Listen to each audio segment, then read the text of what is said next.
हमार भोजपुरी स्वस्थ भोजपुरी में आप सबके स्वागत बा। हम हैं कमलेश हरिपुरी। एगो छोटी चुकी भोजपुरी गज़ल सुनाओ तनी। राही जी के लिखल गीत है, तारकेश्वर मिश्र राही जी के। काहे क्रिया धरावेला, काहे अरे क्रिया धरावेला, तू आन के तरे तोहके तोहके पुतरी में राखिला, परान के तरे तोहके पुतरी में राखिला, परान के तरे।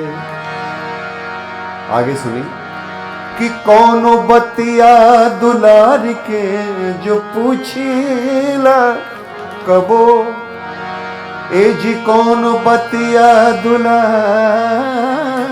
के जो पूछीला कबो, कौन बतिया दुलार के जो पूछिला कबो, हमके डांट देला थाना के दीवान के तरे, हमके डांट देला थाना के दीवान के तरे।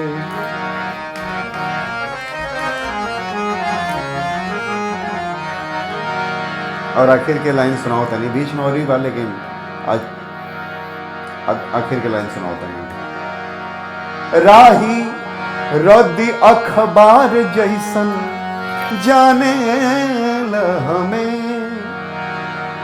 ए राही रद्दी अखबार जैसन जाने ला हमें, राही रद्दी अखबार ऐसन अरे जाने ला हमें, हम तो जानी लगी तर कुरान के तरे, हम तो जानी लगी तर कुरान के तरे। काहे क्रिया धरावेला, तुआन के तरे तोहके पुतरी में रखिला, परान के तरे, ये जी परान के तरे है, परान के तरे। आप सबके कैसन लागल, हमार गायकी कैसन लागेला जरूर लिख के बताए। अगर आप सबके सुझाव हुई तो मैं और सुधार करब। ऐसे ही स्वस्थ भोजपुरी हम लेके आप सबके सामने आवत रहब। ये चैनल के यानी कि हमार भोजपुरी स्वस्थ भोजपुरी चैनल के सब्सक्राइब एक बार ज़रूर कर दी। एक बार कल जाला पता भाई आप सबके। शेयर करी ज़्यादा से ज़्यादा, अपना स्वस्थ भोजपुरी के खूब बढ़ाई सब है। ये हमार निहोरा बा, हमारे एगो प्रार्थना बा। प्रणाम करता नहीं आप सबके, गोड़ छू के गोड़ लागता नहीं।